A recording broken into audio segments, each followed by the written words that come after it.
Hello, good afternoon. I'm back. Good afternoon, sir. Good afternoon, sir. How are you, sir? Good afternoon. How are you? I'm fine, sir. Fine, sir. I'm from Pondicherry University. I remember you. I was there with you. Yes, sir. Yes, already now many years ago, though. Yes, sir. Yes, sir. Good to see you, sir. Nice to see you. Yes, thank you. Thank you, sir.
Your system? Yes, sir.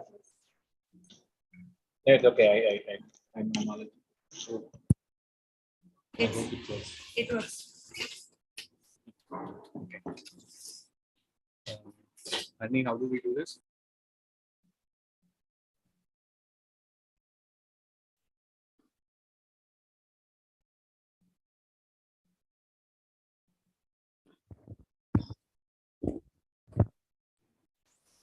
Good evening, everyone. Ambassador Raghavan, Ramya, shall we start? Yes, sir. Yeah. I got signed out in between, and I'm not able to log in because the 100 capacity is over. So I'm using Harani's system to get back.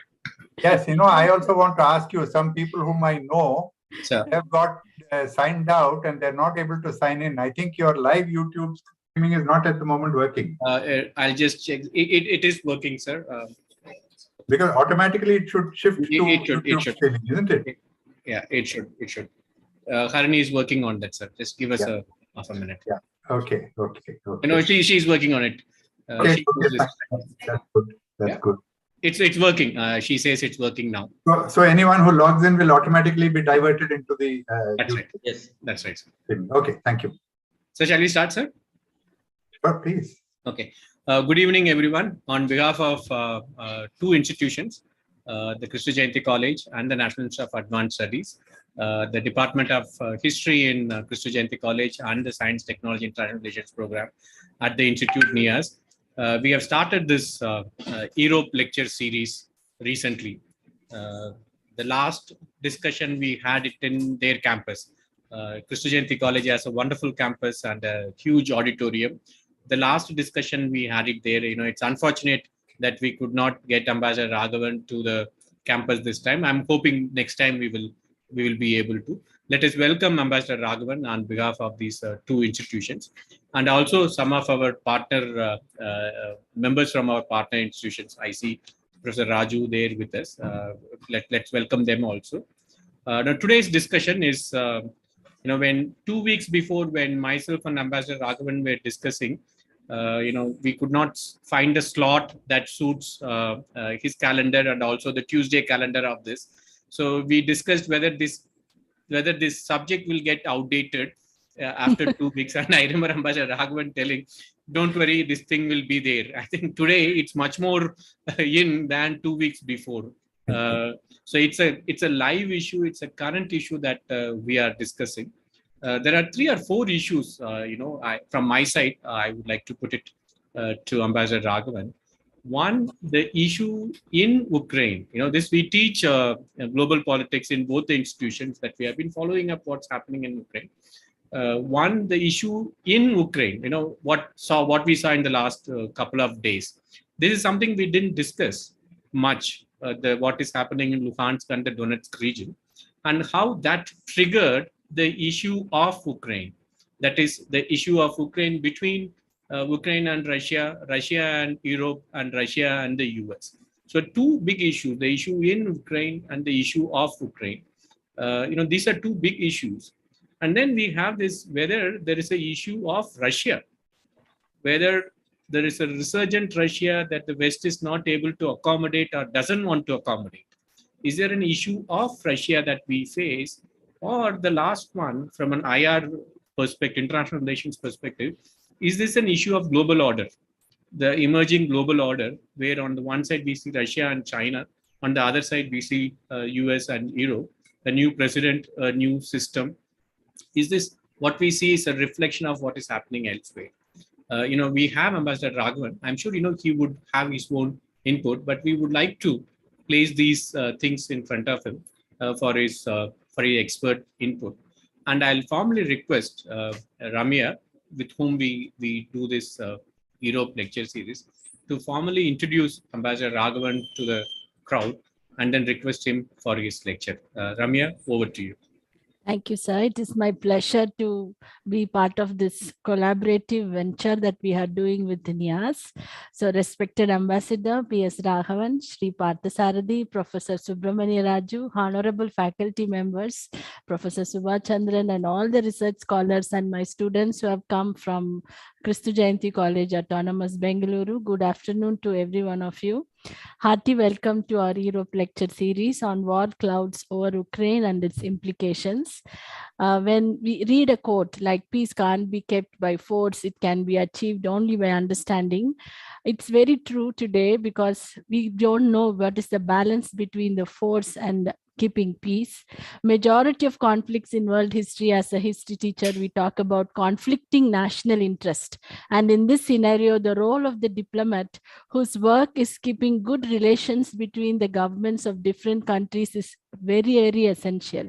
We have a master diplomat amidst us, expert in the matters of Russia and its neighborhood. It is definitely a privilege to all of us to listen from you, sir, directly when there is an escalation of tension along the borders of Russia and Ukraine, and when the ordering of troops and escalations of things are happening currently.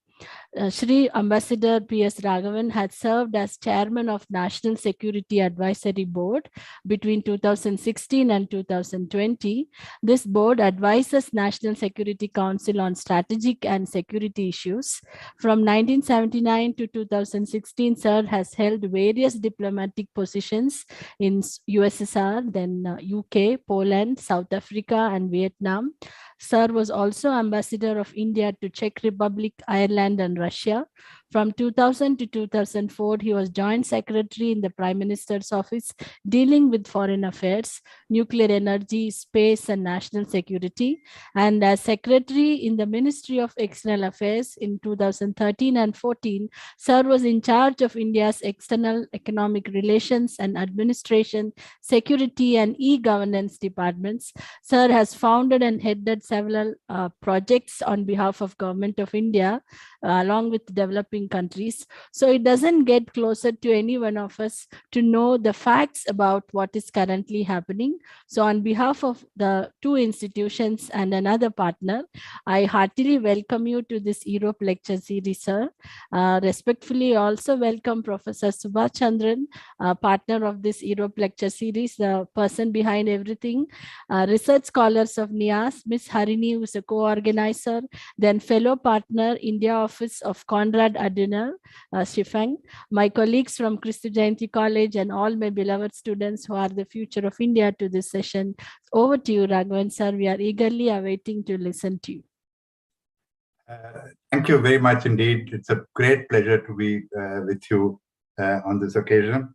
I think Professor Subha and I can congratulate ourselves on this, what you might call either a stroke of genius or clairvoyance for scheduling it at this time when so much is happening on the Ukrainian front. I think this title is aptly called War Clouds Over Ukraine. The clouds could not have got closer to the ground than now. Professor Subha framed various issues and questions for today's talk about events in Ukraine. He said, is it events about and around Ukraine? Is it Russia seeking a place in the security in a security order or pushing back on its exclusion from it? I will add a few more. Is it Russia and the US sort of jostling for position? Is it about the European security architecture? Or is it about a post-Cold War order, post-Cold War order, which is still in a state of flux and sort of shaping itself at the moment? I think the answer is all of the above. So let me start by sharing my screen, if I can tackle this. Yes, I think I've succeeded.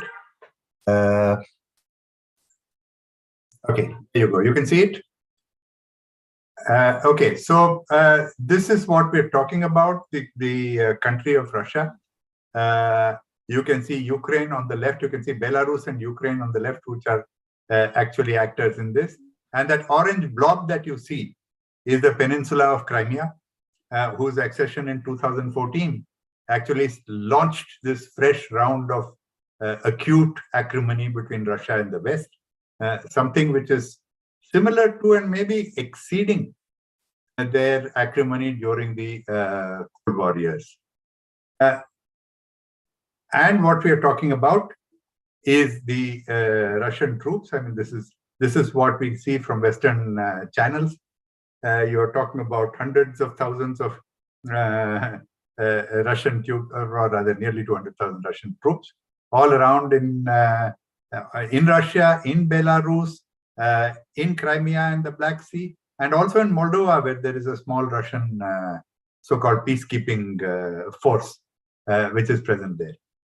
Now, this is a build-up that has been happening actually since about end of October. The Western press has been talking about it, but it started getting more and more traction through November into December particularly.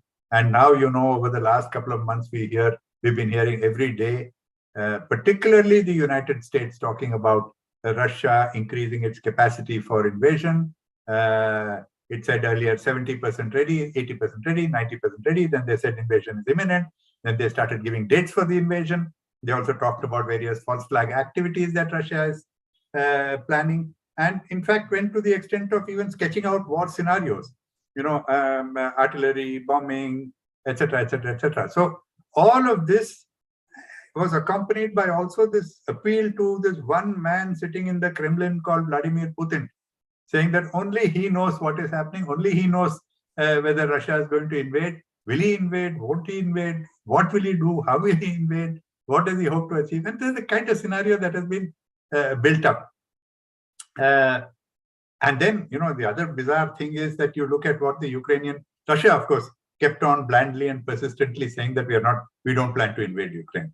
And then you had the Ukrainian president and the Ukrainian government saying that, look, hang on, telling the Americans, hang on, don't be so hysterical about it.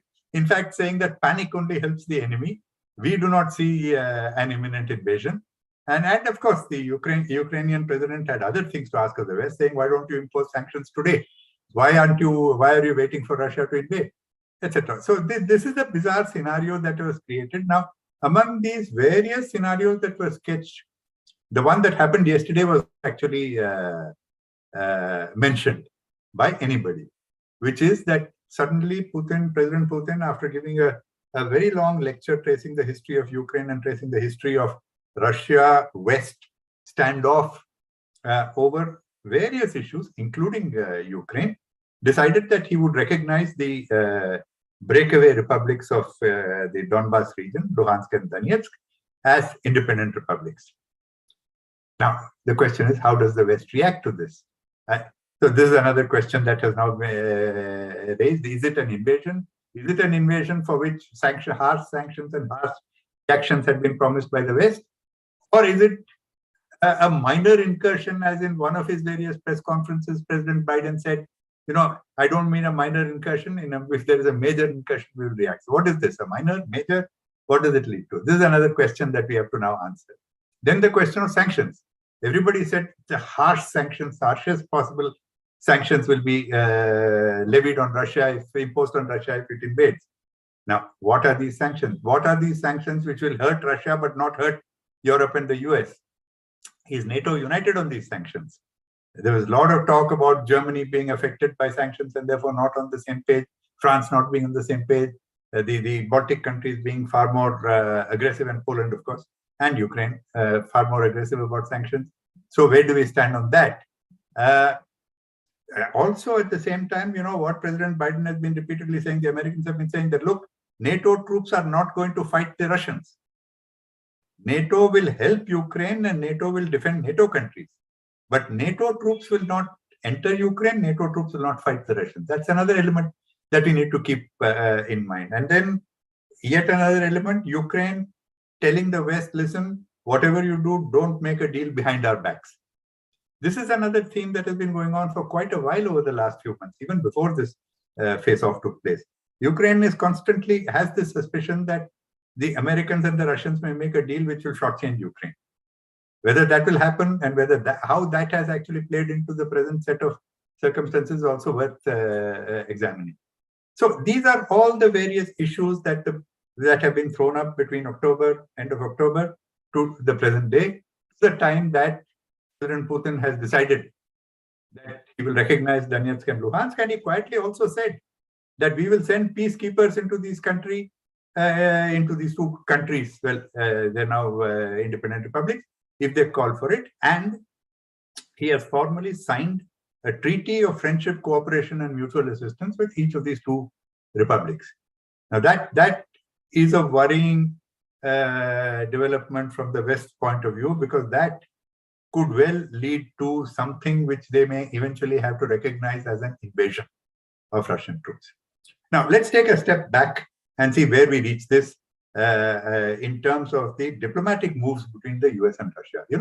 You have to go back to June, when after these 7 years of acrimony between Russia and the US, caused by Crimea and caused by a number of other alleged transgressions by Russia of the world order. You talk about the poisoning of the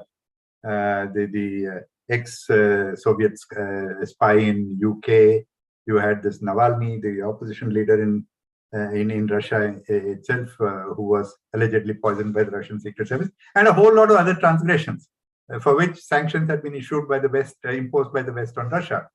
After all that, in June, President Biden took the rather bold step of saying that I will meet President Putin. I want to establish a stable and predictable relations with Russia.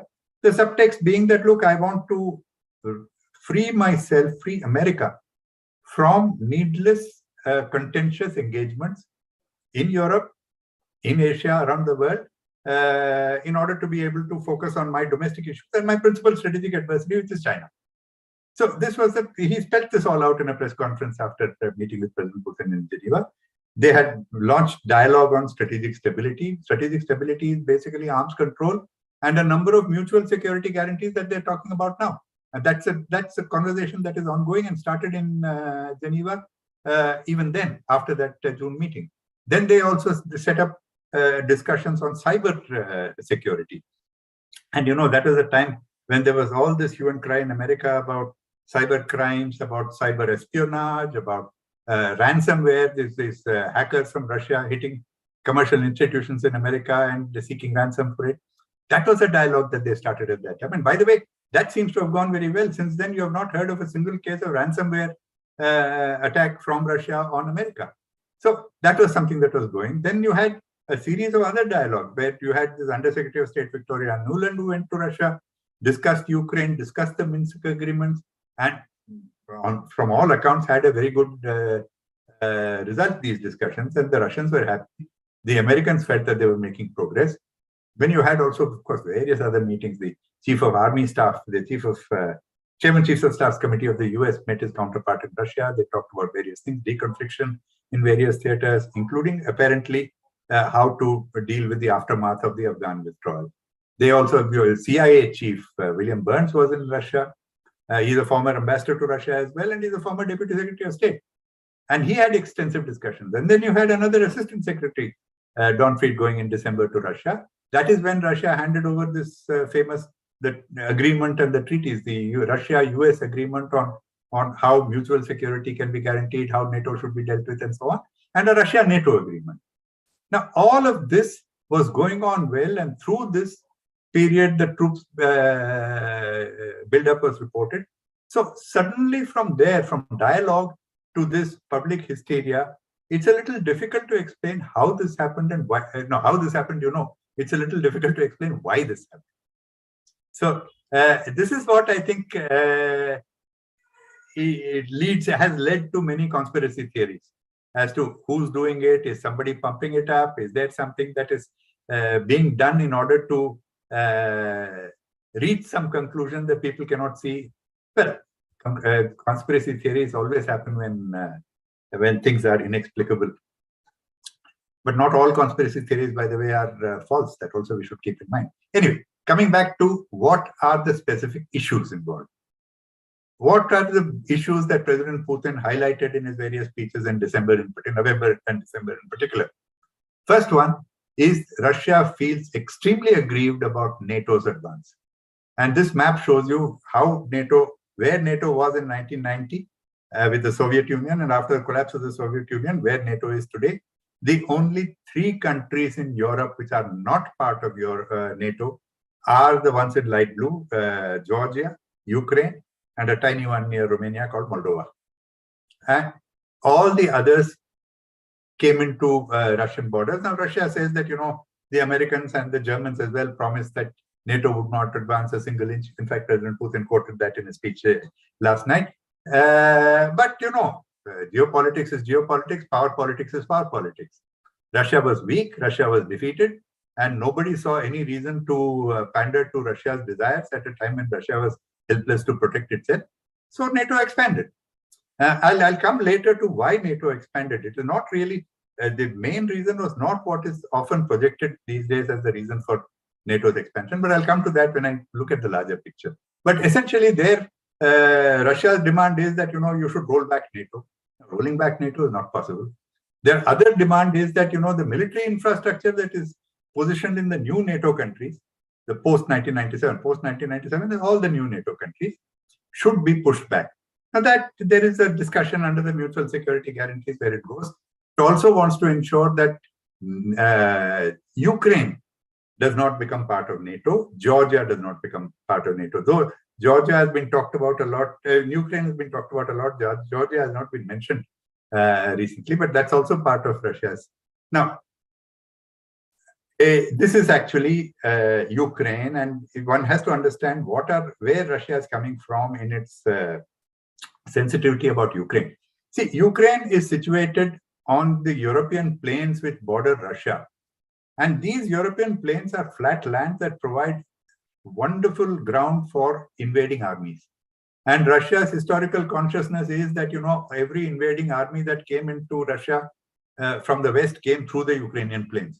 And you can go back to the Polish-Lithuanian Commonwealth that came in the 17th century, when the Swedes came in the 18th century.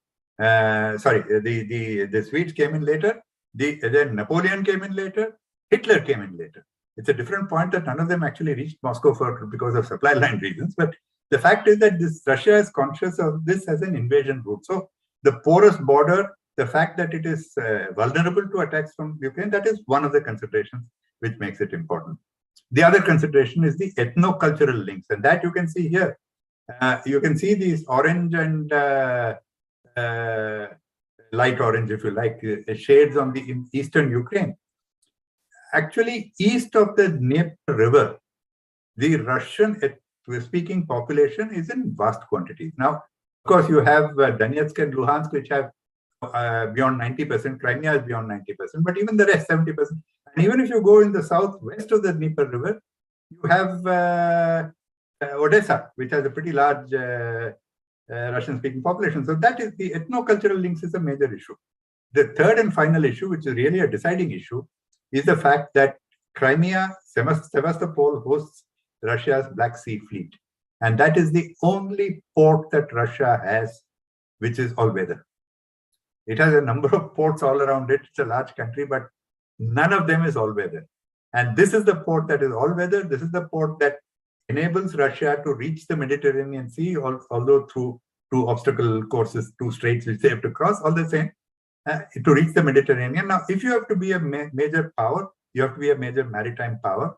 And if you have to be a major maritime power, you need an all-weather port. And this is what is the importance of Crimea and Sevastopol to Russia, which is why Russia is willing to do whatever it needs to in order to keep Crimea. And that is why in 2014, when the prospects of Ukraine joining EU and NATO even was raised, Russia organized this referendum and took over Crimea and accepted its accession. I'm not justifying this, by the way. All I'm saying is this is what happened. When great powers act according to their interests. So, to try to apply moral considerations is pointless. All great powers do what they want according to their national interest. That's what the Russians did. And that is why Ukraine is important to them. And that is why they will not leave Crimea. Okay, this is just an illustration of how the Black Sea of Sevastopol links into the Mediterranean through the Aegean and, of course, the Sea of Marmara. Importance of Ukraine. Similarly, Georgia, though it's not talked about, please look at the location. If Georgia and Ukraine both become members of NATO, the Black Sea becomes a NATO lake, but for Russia itself. And Georgia, which actually adjoins all the restive North Caucasian republics of Russia, which already faces various separatist tendencies, the presence of an enemy adversary, if you like NATO in Georgia, makes Russia very vulnerable on another soft underbelly. So this is the reason why both Georgia and Ukraine joining NATO is a huge red flag for Russia. So now, just to take a look at where we are on this business of the eastern Ukraine. After Crimea was annexed, the Russian-speaking population in parts of Luhansk and Donetsk declared independence, sought to control the territory in their area. Obviously, Russia helped them. And with the help of Russian troops, they expanded into territory of Ukraine. Until such time in September 14 to February 15, the West got very nervous, anxious. Ukraine got anxious. They were anxious that, the rebel advance was reaching up to this port, which you can see in the south called Mariupol. If it reached Mariupol, it would be able to open up a land corridor from Russia into Crimea, which would give Russia a major strategic advantage. So everybody scrambled to stop the separatists from doing that, and that is how the Minsk Agreements came in. Minsk Agreement basically, of course, provided for a ceasefire, a gap between in the control line, this line of control of the contact point, that artillery and heavy machinery would move some distance away from here. And also they said the part of the agreement was that Ukraine would change its constitution to give an autonomous autonomous status to this area, to Donbas area. And then there will be local elections in the Donbas area. And then once these autonomous Donbas has taken its position along with its elected government in a federal Ukraine, then the Ukrainian forces would be able to reach the Russian border. This was what the Minsk Agreement was.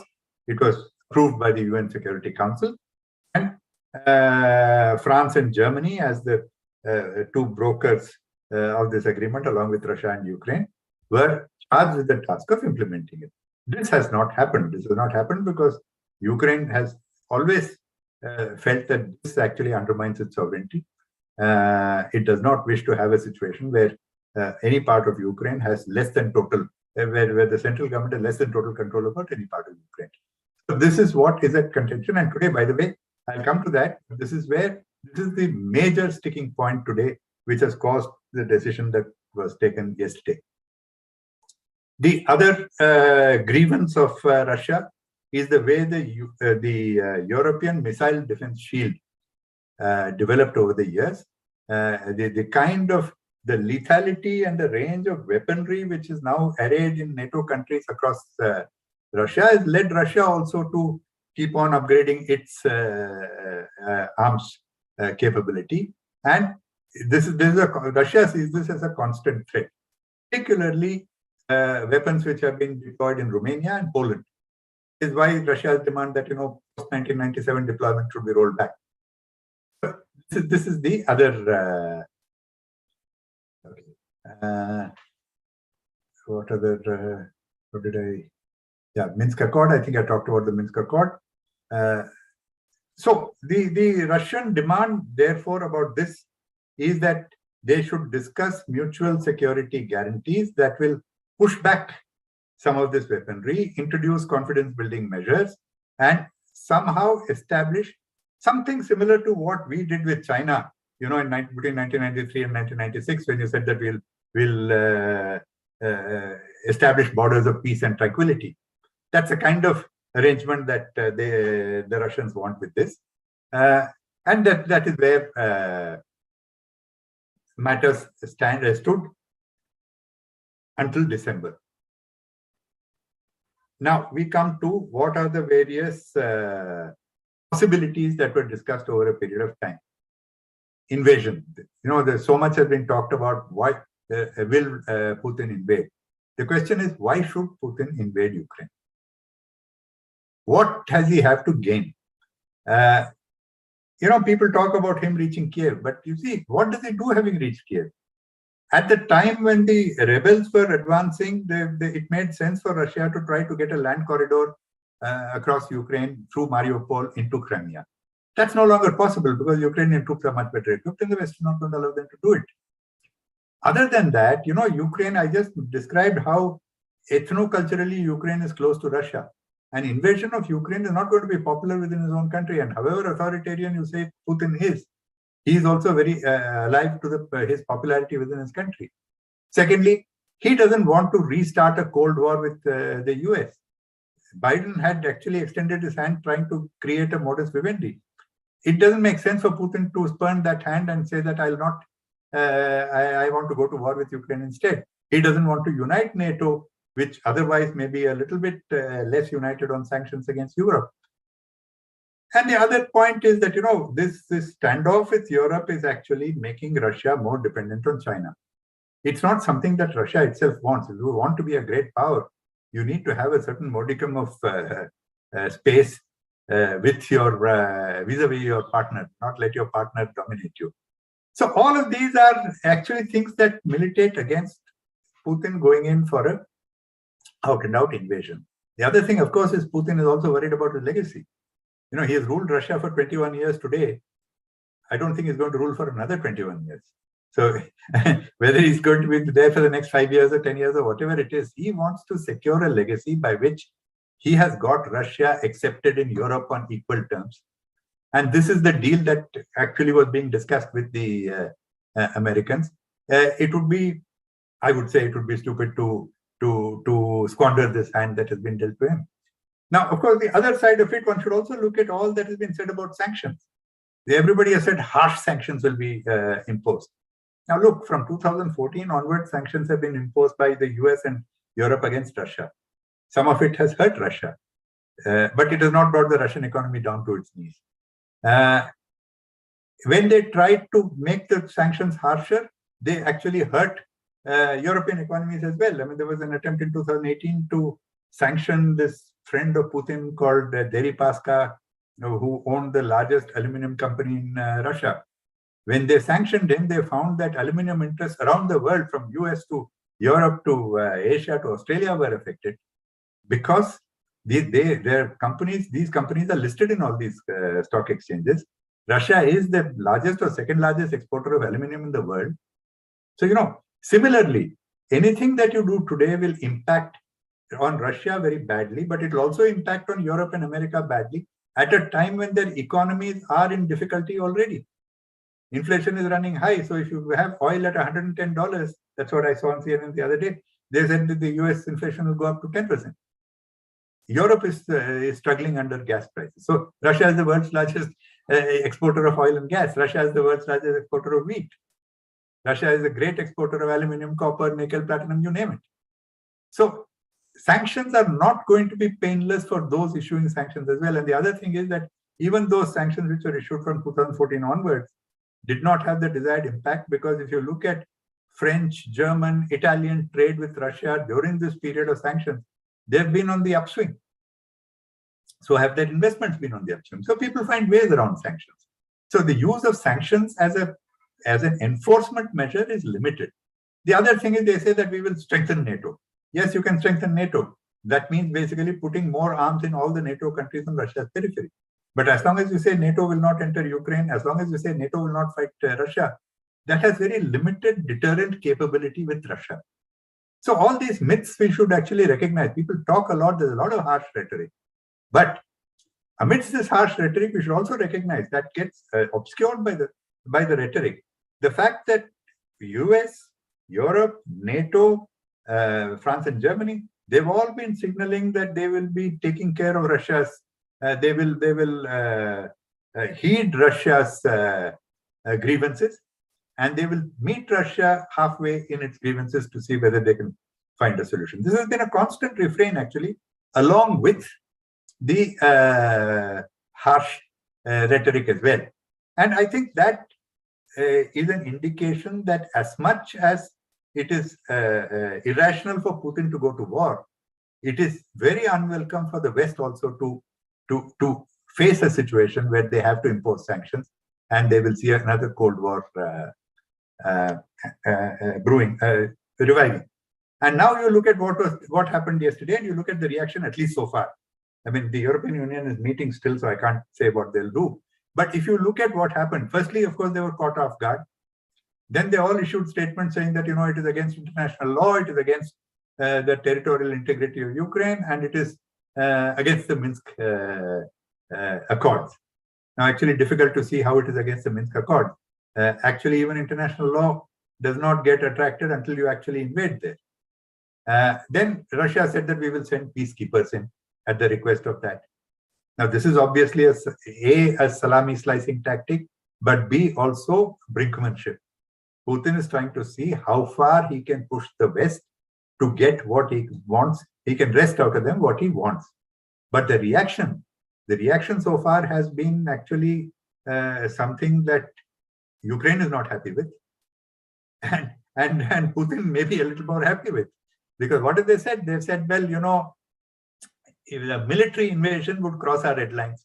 Now, this is not a military invasion, so the red line laid down by the West has not been crossed.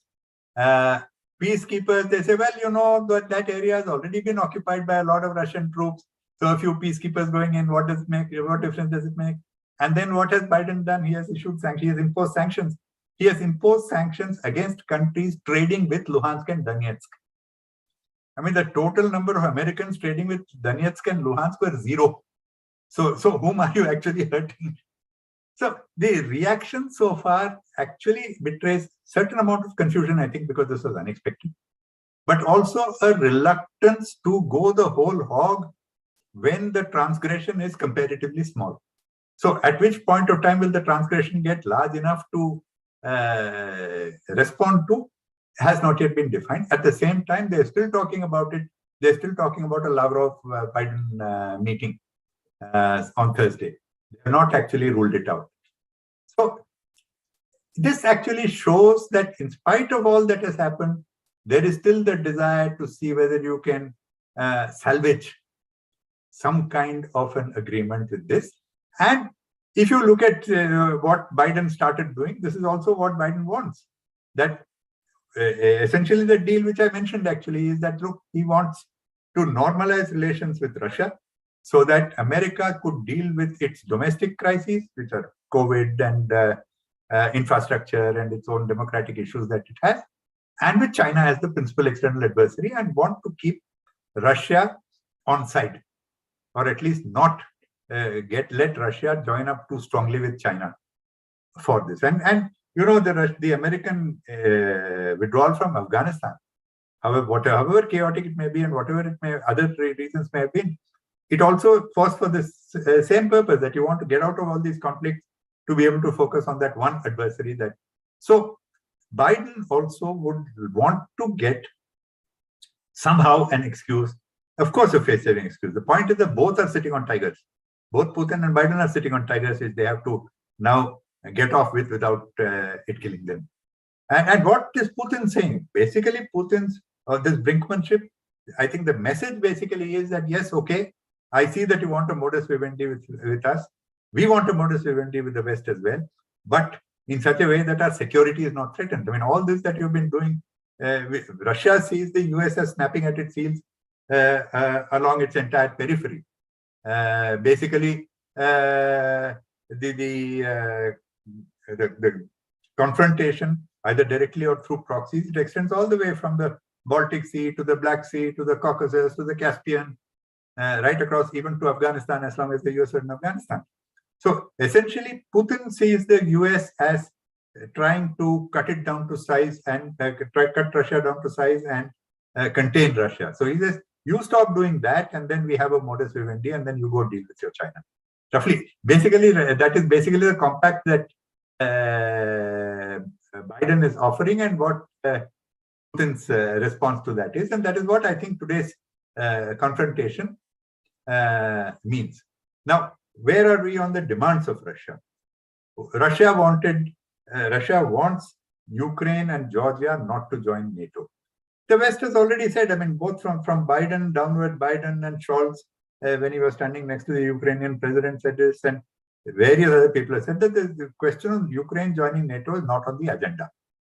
Now, it can't be on the agenda because NATO will not take in a country that has disputed territories. So as long as Russia is sitting in Crimea, as long as Russia has recognized the breakaway republics of Georgia, the South Ossetia and Abkhazia, and Russian troops are there, NATO would be very reluctant to take Georgia and Ukraine. Now Russia says that's not enough of a guarantee. Give me something more, because this tomorrow this situation may change and you might still admit them. You give me something more. That's where it stops. That is. On security guarantees, on this thing which you are seeing on this map here, here is where actually the maximum positive movement has taken place, and this is something that Lavrov publicly told Putin at a press in a televised meeting a few days ago. They have agreed that they will reduce the number and the lethality of weapon systems aimed at each other. So some of these systems that you're talking about, they may agree to withdraw, and Russia will similarly withdraw on its side, and that they will go, what Lavrov said was reciprocal and verifiable moratoria on short and intermediate range missile systems deployment. Again, a very positive thing which both Russia and Europe want.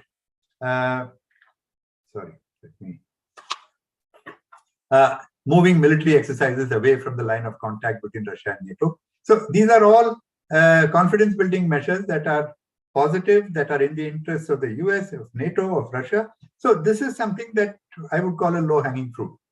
But then you have this Minsk Agreement, which is what I talked about. This is the biggest bone of contention because this is something that Ukraine has opposed. Parts of Europe are supporting Ukraine in opposing. And they are not, and Russia, of course, has been constantly accusing the US of sabotaging the progress in the Minsk Agreements in the past. They don't seem to have got anywhere towards a firm commitment to implementing the Minsk Agreement in the manner that Russia wants. Russia claims that the letter of the Minsk Agreement should be followed. Russia claims that Ukraine is trying to find ways around it, and the US is helping them. All this that you see today, the recognition and peacekeepers and so on, is essentially, in my view, Russia's effort to push on this particular pressure point. And a couple of days ago, the Finnish president was on CNN actually. And Finland, has a very close watch on Russia. They spent many years as a small country joining Russia. They are very sensitive to developments in Russia. The Finnish president, therefore, normally could be expected to know what's going on. And he's a neutral observer, unlike many of the others in Europe. He said, look, Minsk is the major obstacle now to a peace in this region. So that is where we are now. I think if I have to, I should complete soon. I think, let me look. I already have said that what is it that Biden wants, what is it that Putin wants in terms of an equilibrium. Let's step back and look further at the larger picture. What does all this mean? All this means actually, and that comes back to what Professor Subha said, that the European security architecture really, post-Cold War, has not reached equilibrium. Unlike the First World War and the Second World War, when at the end of the war, they tried to cobble together some kind of an agreement, some kind of a system, some kind of a template that would maintain security. They were imperfect, but at least they tried. After the Cold War, no such effort was made. NATO advanced. Russia went back because Russia basically had no strength to withstand NATO. At some point of time, Russia, in fact, yesterday, President Putin even mentioned in his speech that Russia, in fact, even asked the American president, why can't Russia join NATO? Anyway, that was, I think, neither a serious question nor was the West ever serious about admitting NATO, Russia into NATO. But essentially, NATO advanced. Russia was not able to stop the advance, and now Russia is trying to push back to see whether it can correct it. Now, I said earlier, NATO's advance. You know, when the Cold War ended, those of you who are old enough to remember what happened during the Clinton administration, Clinton came to power, by the way, on that slogan, it's the economy is stupid. Essentially, his point was, once the Cold War has been won, geopolitics takes a backseat.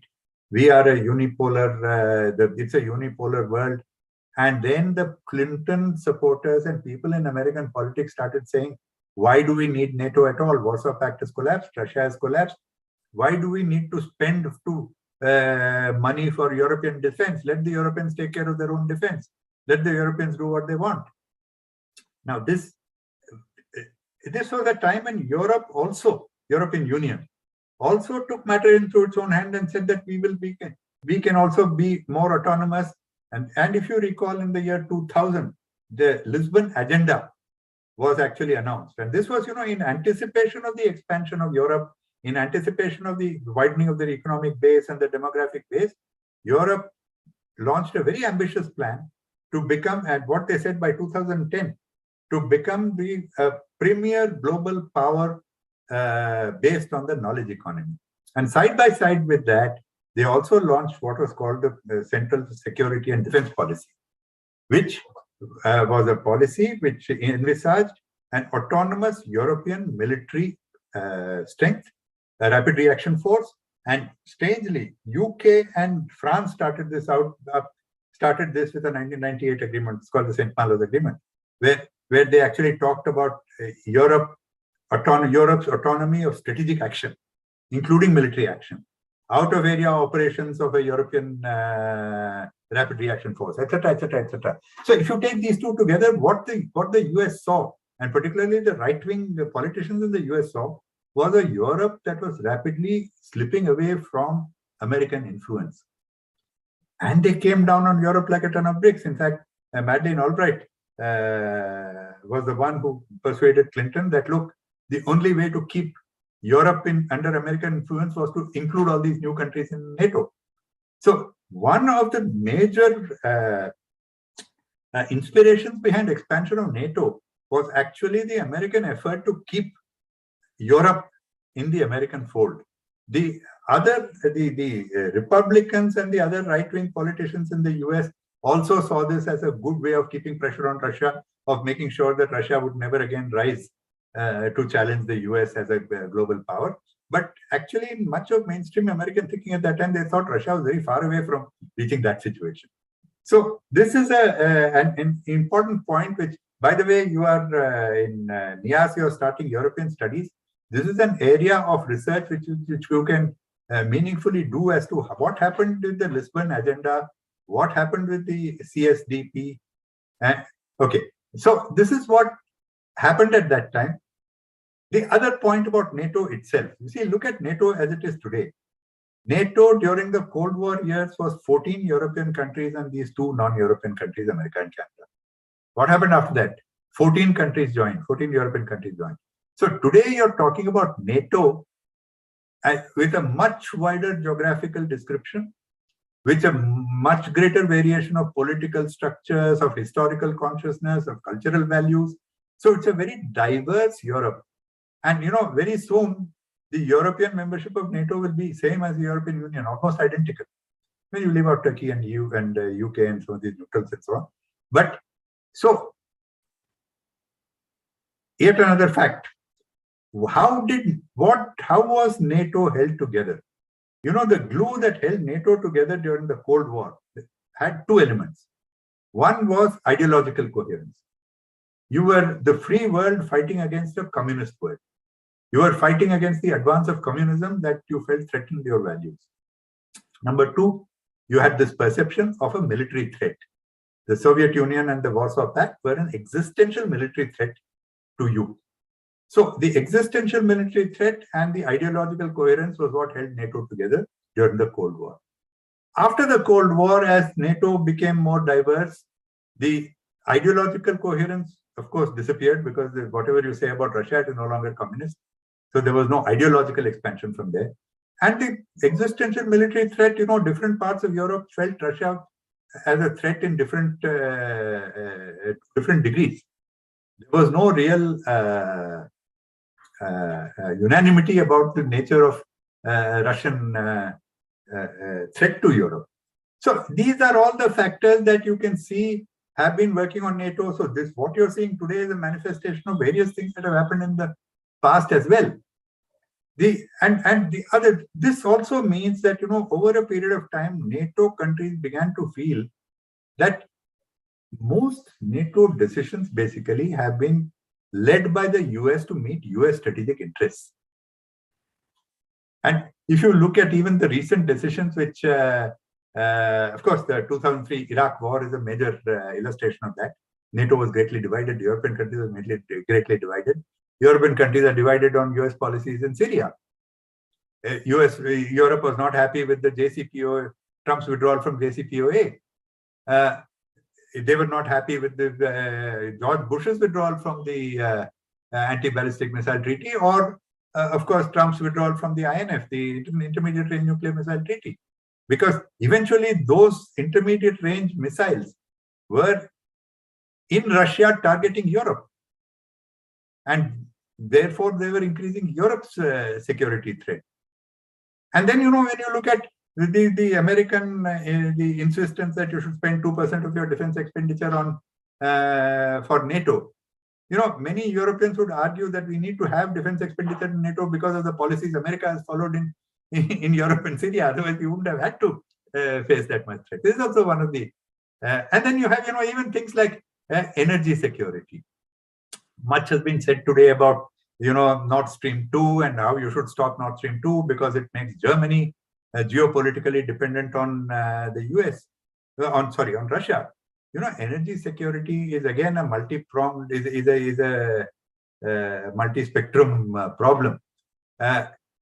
If you talk about energy dependence, that was the, I think that was the, if you look at energy dependence of, external energy dependence of EU, look at it, EU is 61% energy dependent on external sources. This is, by the way, the Eurostat figures. This is on the EU website, and as of 2019. European average, EU average is 61% external dependence. Germany is very close to that. It is after Netherlands. So many other countries are far more dependent on external energy. And as far as external energy dependence goes, again in the EU website, it tells you 40% external dependence is on Russia. 40% of gas is from Russia. 26% of EU's oil imports are from Russia. 40% of EU's solid fuel imports are from Russia. So when, and then you know what happens? America says that Nord Stream 2 should not be implemented because it is geopolitical. The American president stands next to the German chancellor in America and says that, you know, if Russia invades Ukraine, Nord Stream will not happen.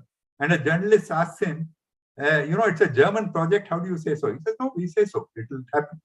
And, you know, how do you feel as a, if your country, some other country tells you that you will stop your project and that he will ensure that you stop the project? And, you know, even in, and what is, again, this is the other, this is actually an energy initiative in Europe that the US has supported. It's called the 3Cs Initiative. It is these 12 countries that are listed here between these Adriatic, Baltic, and Black Seas, who are seeking to get energy security, in other words, secure energy independence from Russia by promoting LNG imports. Now, this is something that America has been promoting because it is in American interest, which is fine. I mean, America is entitled to pursue its interests, but to impose sanctions on German import of energy in order to promote your LNG exports to Europe is something that also cuts a number of European countries, offends a number of European countries. And to promote Europe's energy security, America passes a law saying Protection of European Energy Act and issues sanctions against it. So all these issues are issues which are latent, which are gradually beginning to assert themselves within Europe. And that is why when you say NATO is united, NATO cannot be united. It is too diverse to be united. And it has too many different perceptions of its own interest to be united. So, you know, when Trump said a few years ago, somebody asked him the question that you have Article 5 of NATO. Do you think that you'll go to war because somebody invades Montenegro? And Trump said, yes, I'm asking myself the same question. The point is that Trump said this aloud, but very few European countries really do believe that the Americans will put their boots on the ground in their country in order to protect them in the case of aggression against them. Because the world is different today, which is why this move has started. You know, Macron said NATO was brain dead some years ago, 2-3 years ago. Merkel also said that Europe has to make its own autonomous strategic position. So we are moving actually towards a situation also. So all of this is occurring at the same time. When there is a commotion within Europe, of course, there are problems within Europe also. Because of its diversity, there are various political issues. The way they view Russia is different. The way they view China is different. Europe's Indo-Pacific strategy is actually some kind of a compromise between a number of viewpoints. You have economic divisions, of course, which the Euro crisis showed. There are cultural divisions. There are divisions which, as you know, recently you had two of these European EU countries. They actually litigated against the rest of the EU countries in the European Court of Justice, protesting against, how do you say it, the linkage between their abiding by EU values and European into those countries, or European money flowing into those countries. So you have all these which are happening within Europe, and I think all these are playing themselves out. So whichever way this particular crisis develops, I think you are moving towards a denouement of a larger European security architecture issue. Okay, let me stop here. Thank you. Thank you, sir. That was quite a fascinating story that you weaved for us. While many of us are talking in terms of Russian aggression, the aggressive posture of Putin as a reason for what he is doing in Ukraine, your first part, you talked about Russia's vulnerabilities and how those vulnerabilities are leading Putin to take a few decisions. I think that was a very interesting contribution that we learned from you on how Russia is looking at issues in leading to what happened. And in your second part, you also talked about how both Putin and Biden are riding a tiger, and then they would be looking forward to a face-saving exit. And the third part, you looked into the dependency factor, how Europe is dependent and how Russia is dependent. I think that was quite a marvelous story that we heard from Ambassador Raghavan. Now we have around 30 to 35 minutes. Now let us engage with him with our own questions or comments or doubts that we may have on what Ambassador Raghavan talked to us. Let me start once again by thanking him from both our institution, the Kristu Jayanti College and NIAS. Thank you, sir, for that wonderful lecture. It was extremely useful. If it is okay with you, sir, we'll take it in 2-3 rounds, collect a set of questions and then come back to you. Yeah. We'll start with Harini and Ashwin, and then whoever wants to put a question, kindly raise your hands. I'll call you, or leave a message in the chat box. I would prefer you raising your hand. It's easier for me to find out. Yeah. We'll start with Harini and Ashwin, and then anybody else, kindly raise your hand. I'll come back to you. Thank you, sir. Thank you, sir, for that very interesting discussion. It actually threw open a lot of options to ask questions as well. My I have 2 points. The first point is about Putin's red line. When he talked about Russia's red lines in his speech after his elections, he specifically mentioned that Ukraine would be a red line. And now that is what is being triggered for Russia. Do we see a significance in the timing? Is there a reason why the Ukraine crisis is being looked at right now, considering everything else that's happening around us? The second question is about NATO relevance, and how is NATO, or like after Trump and after Biden taking over, the need for NATO to find its relevance again? Are they using this region or this crisis to seek validation for themselves? Thank you. Point taken, Harini. Yeah, thank you. Ashwin? Thank you for your insightful input, sir. So my first question is a bit hypothetical. First, sir, now with Biden coming in, we see a lot of major updates. So do you think that this escalation would have been possible under Trump? Or do you think, because since you talked about how Putin, we all know that Putin cannot stay as the president forever. So I just wanted to know if this would have been the same reaction under Trump, if Trump had a second term over here. The second question, sir, I completely agree with your point wherein you mentioned how Angela Merkel and Macron wanted to get done away with NATO. That is why Macron has been pushing for the strategic autonomy. So what do you think would be the largest security architecture in Europe as a whole, sir? Thank you. Thank you. We can take 1 or 2 more questions and then we'll get back to Ambassador Raghavan. Anyone else would like to intervene at this stage?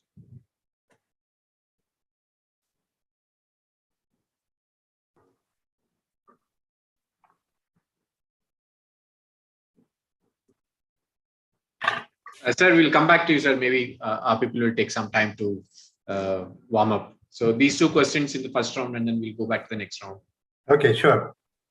Timing of the Ukraine developments. Actually, if you see, it was started by Biden, as I said. In June, Biden did this, after which there was this series of meetings where things seemed to be going all right. Now, I have one hypothesis here that how this troop buildup suddenly became huge.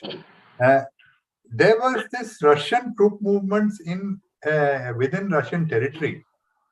Suddenly, the Western press picked it up and said, Russia troop movement, they're threatening Ukraine. Actually, if you see, the CIA chief was in Moscow in early November, by which time these press reports had already started building up in the West about Russian troops. The Russian foreign ministry actually denied that there were any troop movements other than normal movements within their country. And interestingly, the Ukrainian defense ministry also issued a statement saying those are Russian movements within their territory. There's nothing unusual in that. But these reports started increasing, and I suspect Putin saw in this an opportunity. He saw that this was agitating people, and he decided that tactically he would take it forward and make it into a major issue. I mean, this is one of the possibilities. But the other thing is also that, as I said, Biden was taking this forward.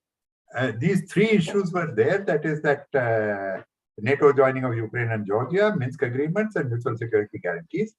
Putin was seeing then, as he said yesterday, that no progress is being made on the Minsk Agreement because there were too many people standing in the way. So the Minsk Agreement is basically an Eastern Ukraine question. And definitely it is something Putin is clear in his mind that unless the Eastern Ukraine question is settled, Russian security will be threatened. And therefore, he is not willing to enter into an accommodation with the West, which surrenders the Eastern Ukraine situation to the West.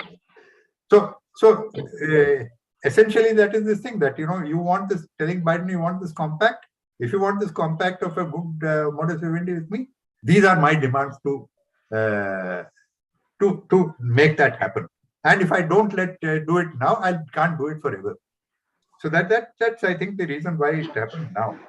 NATO relevance. Look, as I said, the relevance of NATO for the purpose for which it was formed no longer exists. And as NATO constitutes 28 European countries and US and Canada, increasingly the 28 European countries are not going to accept their interests being determined by the US strategic interests. Because, as I said, even if you look at the INF, the Intermediate Range Nuclear Missile Treaty, it is a critical question of European security. Every missile is from Europe and in Europe. It endangers European security. And yet Trump just in a cavalier fashion said, I'm withdrawing from the INF. And then what happened?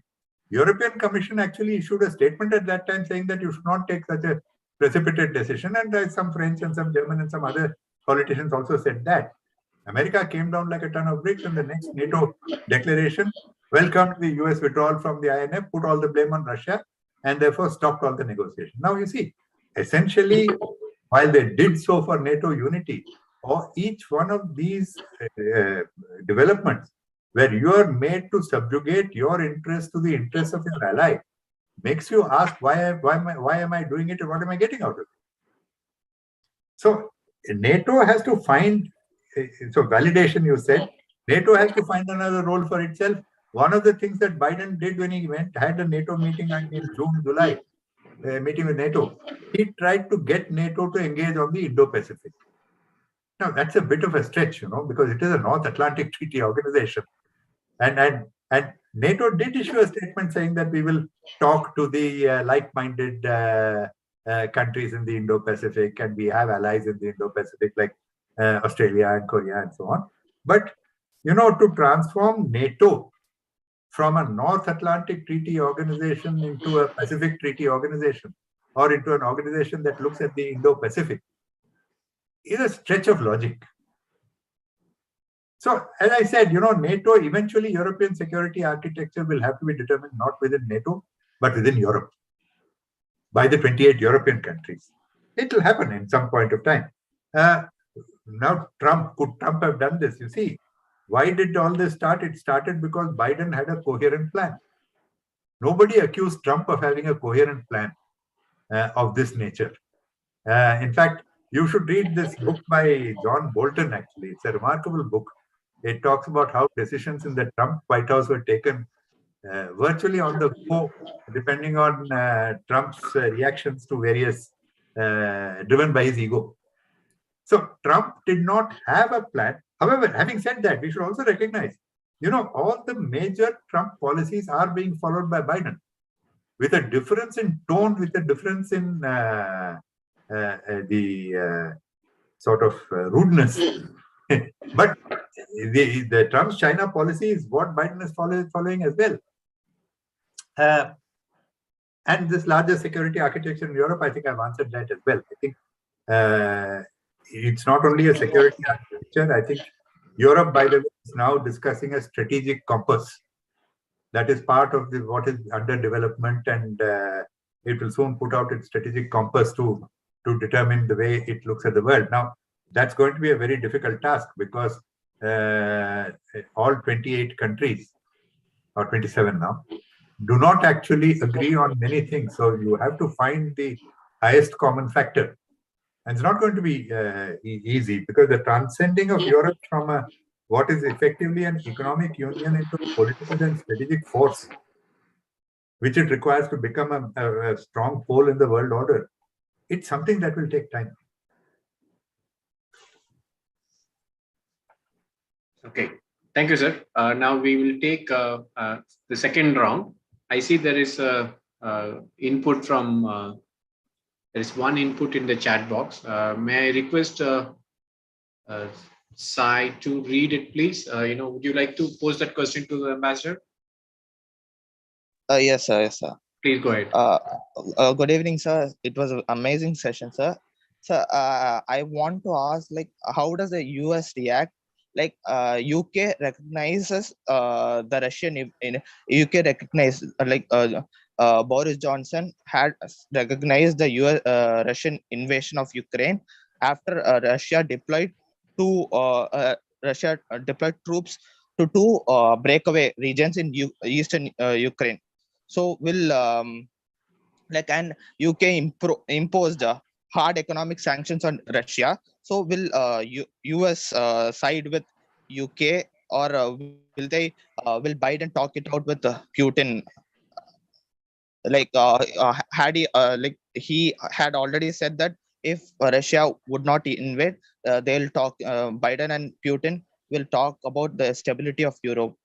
So will Biden choose to go and talk it out with Putin, or will they side with UK? Thank you. So we got the question. Yeah. Now let me find out. Anyone else would like to?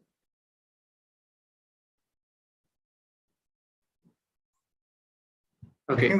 I think there's one other question in the chat box, isn't it? Which,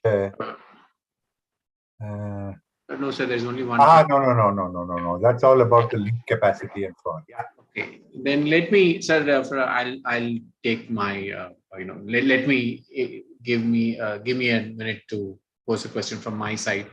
So you talked about sanctions in your presentation, and then you said that Russia was under sanctions for the last few years. Yeah. Now, from an international relations perspective, I see what happened in the last few months, that there are serious limits to sanctions, and also there are serious limits to diplomacy. There are multiple diplomatic initiatives taken between US and Russia, between Europe and Russia at the bilateral level, multilateral level. Now, if there are serious limits to diplomacy and sanctions, then in an international relations perspective, how do we work with an aggressive state? That's my first question to you, sir. The second question is on China. China has kept quiet until now. Will that continue? As far as what happened in Ukraine, would China be happy with what happened in Ukraine now? Suddenly there is a country that is recognizing two parts as independent, and then will this sit well with China, because China has its own BRI interest in Ukraine?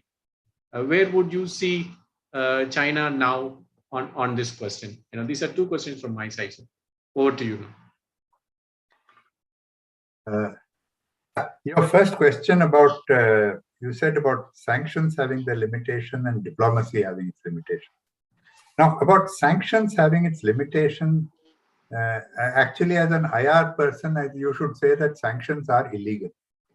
From an international law perspective, all sanctions are illegal, actually, because sanctions are coercive measures which are not in any way permitted by international law, except where there is the international community, UN Security Council or a multilateral body determines sanctions on the basis of laid down criteria for imposition of sanctions. Most of the sanctions that you see now are unilateral sanctions. And the reason why US sanctions on Russia have not succeeded so well are precisely because they are unilateral. Not only unilateral, some of them are secondary sanctions, like CATSA, or even this energy. America passes a law for energy independence of Europe, and thereby wants to sanction this Nord Stream 2. So sanctions which are unilateral and sanctions which are secondary in nature cannot succeed, because they will always be against the interests of the countries which are expected to impose these sanctions. And that is why they've not been successful. That is why, as I'm saying, the sanctions imposed on Russia, the same countries imposing the sanctions have actually found a way around them. And as I said, European trade and investment with Russia has grown in leaps and bounds. And there's a story I often tell. When our ONGC wanted to invest in Siberia in major hydrocarbon deposit, all the Indian banks ran away from it, saying that there are sanctions against them. Which are the two banks which stepped forward to actually assist and help in this investment? One was Citibank and one was Standard Chartered Bank. US and UK banks, which are at the forefront of sanctions. They are the fellows who help this investment. So sanctions cannot succeed because they do not actually express the will of the people who are. And diplomacy, now you are saying diplomacy has its limits. Actually, what has happened is a manifestation of multipolarity already. If the US wanted to impose its will, it could have got these things done much more easily. If it was the US of 20 years ago, it is not the US of 20 years ago, in the sense that now countries have their own interests and countries are willing to emphasize their interests. If the Minsk Agreement is not being satisfied, it is because, of course, initially it was the US which did not let the Minsk Agreement be implemented. But now there are so many interests which are not going to let go so easily because they've all staked their political future on certain directions of the Minsk Agreement. So, but this is something that we have to live with. I mean, you have to, once you have a situation where all power is not concentrated. I mean, US is still the superpower and the others are not. But the difference in terms of freedom of maneuver of other countries has increased. And I'm afraid that is how today, in future, that is how most international decisions has to be done. You have to find coalitions of the willing, as it's famously called, to deal with countries. And the other point you made, how do you deal with aggressive countries? Aggressive countries become aggressive because they either feel that their interests have been challenged or they feel that they can achieve something, they've achieved their global ambitions by being aggressive. And I think if you have to deal with aggressive countries, you have to look into the motivations for their being aggressive and see whether you can address the motivations. I think too much of today's confrontation is because you are just looking at them from your perspective. Good foreign policy is always made by putting yourself in the other person's shoes, saying how he sees the world, and then see how you can counter that. So I think the manner of dealing with aggressive countries is bad today. Diplomacy is failing because you're looking at it from the wrong perspective. I mean, whether it is Russia, whether it is China, they're aggressive in different ways. But unless one understands what makes them aggressive and you deal with the roots of that, diplomacy will fail. And military solutions will not succeed because today, military solutions can only lead to disaster. That is why, in spite of what Russia is doing now, everybody is pussyfooting around and trying to pretend invasion has not taken place and trying to see whether there's any way of finding out whether you will not issue sanctions. How does China, now China, how does it look at it? What you said about territorial integrity and sovereignty, yes, China has that, so does India.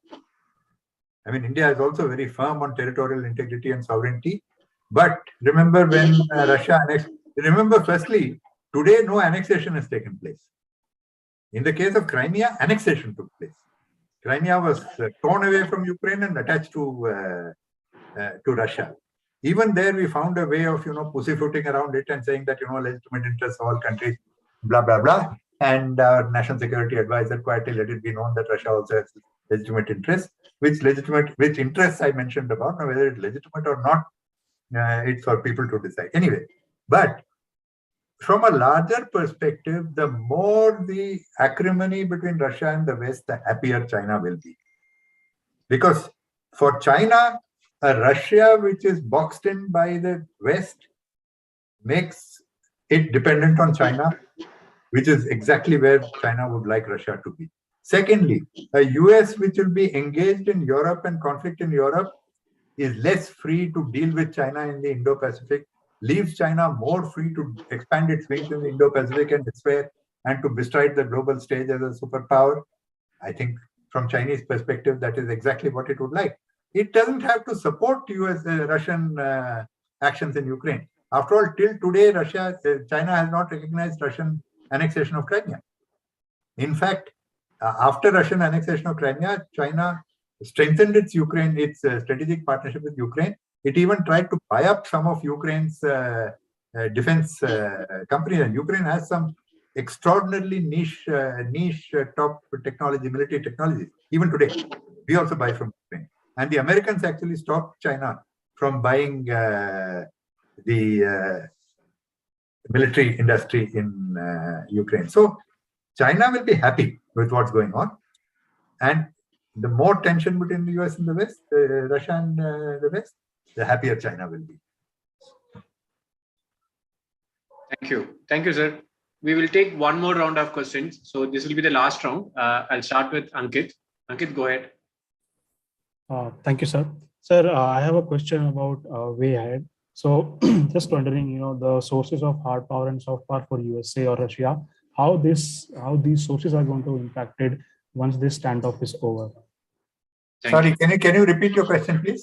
Sir, so what I'm saying is, once your objectives are, derived from the statism, from the objectives, foreign policy objectives, but then a lot of it comes from the sources, which you have. So how, those motivations are going to get impacted once this standoff is over? I mean, other than foreign policy objectives, where they are situated as per their natural circumstances. Sure. Padma Shri, go ahead.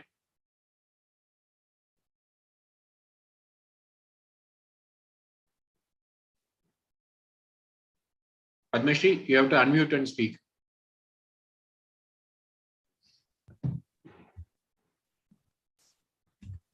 So thank you very much for your lectures. I have one question from my side.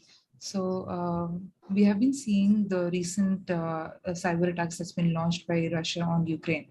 And what I see is that there is a conventionality when it comes to approaching these cyber attacks of Russia by the external actors, US, UK, and Australia.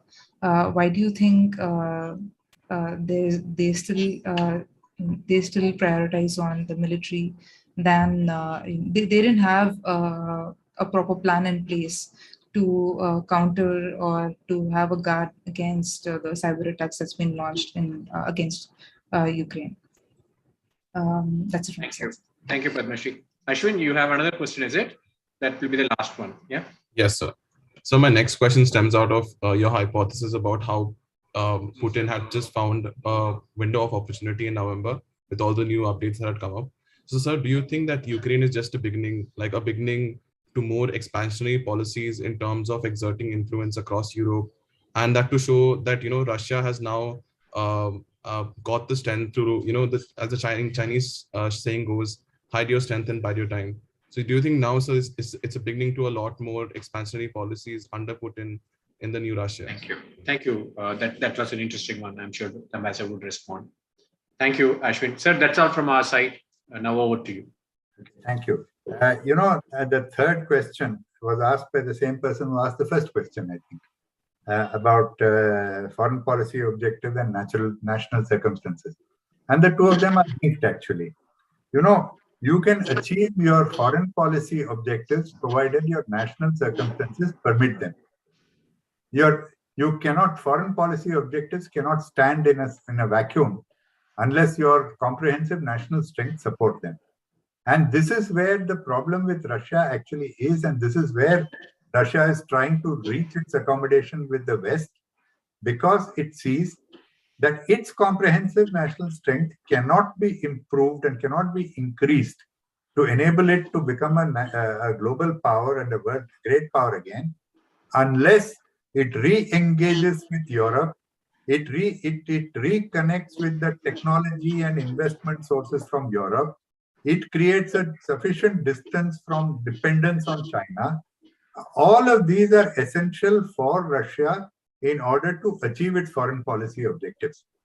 So that is also the reason why Putin cannot afford any expansionism. He may want to be Peter the Great and conquer the world, but Russia does not have that ability today. It does not have the comprehensive national strength to do that.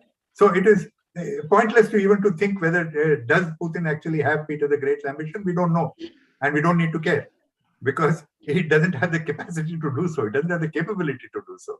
But here it has one, as I said, in the case of Ukraine, there is a very limited foreign policy and security objective, because you feel that it is a threat.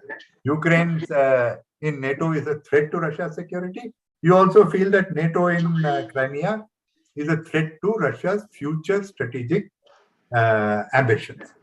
So essentially, that is where it is, where you are trying to build your, and that's the same. I mean, whether you talk about India, whether you talk about Russia, whether you talk about any country, you can have grandiose foreign policy objectives.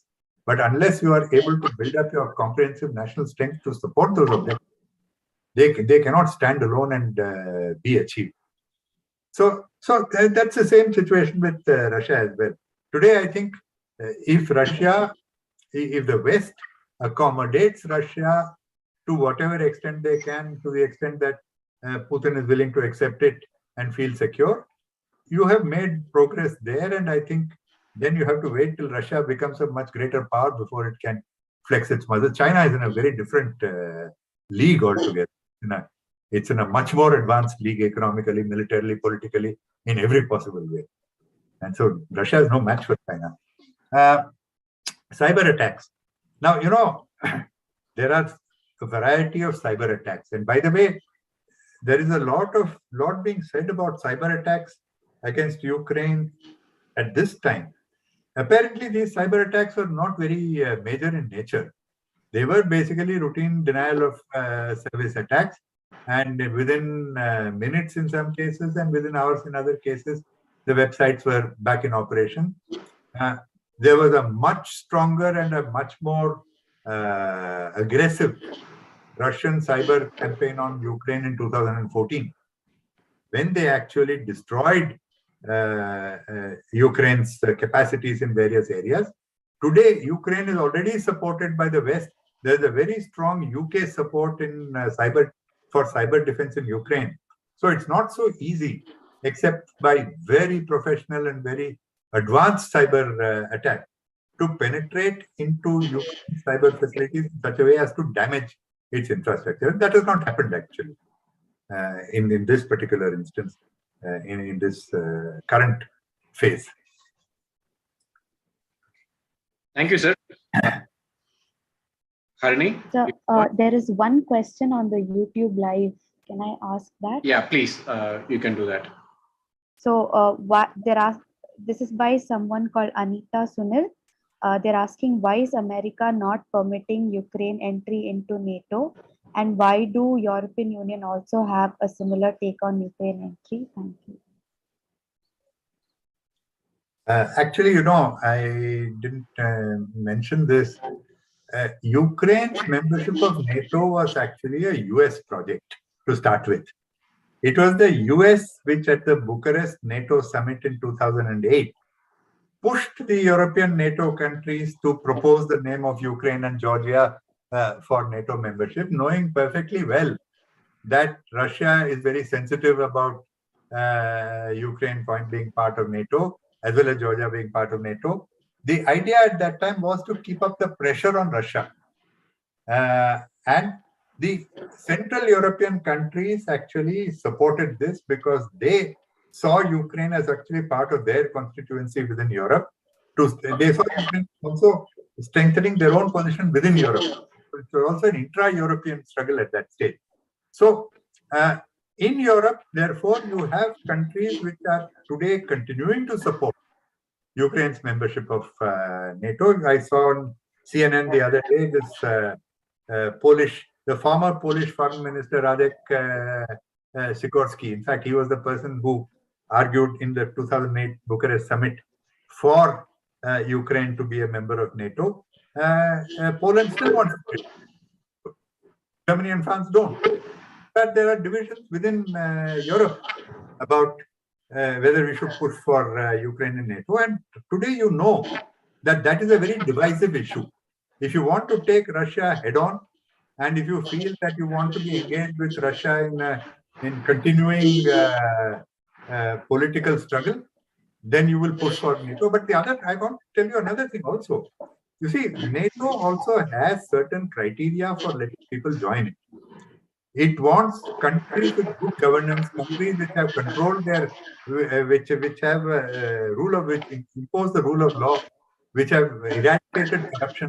Actually, if you go back, that was the reason why Bulgaria and Romania did not join NATO at the time that a group of others joined NATO. In 2004, they joined it, and these people joined it in 2007. It is because they thought that the governance system in Bulgaria and Romania was not as robust as these other countries. So they gave it some more time till they decided that the governance systems were strong. Ukraine, there is a lot of corruption in Ukraine, as the US itself keeps on saying. President Biden, when he was vice president, was repeatedly visiting Ukraine and telling them that, you have to be less corrupt and you have to improve your governance. So Ukraine also could not satisfy the governance criteria of NATO according to NATO countries themselves.